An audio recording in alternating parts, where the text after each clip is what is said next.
Okay, so good day. Tuloy naman tayo dito sa tinatawag nating PR list under ni admin. So ano po ba ang meron dito kay PR list? Pag-click natin itong si PR list, nito makikita natin lahat ng item na sinubmit nila.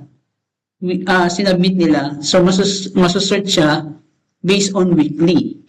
So kung nakikita nyo dito, di ba?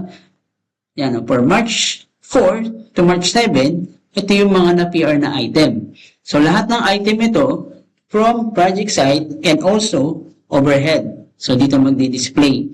Kumbaga, siya na mismo, si system na mismo nag-generate ng mga PR within weekly. Okay?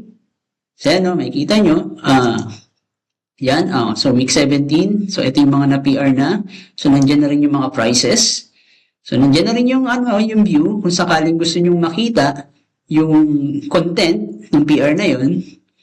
So, yan. Ngayon, makikita yung itsura nung laman ng PR.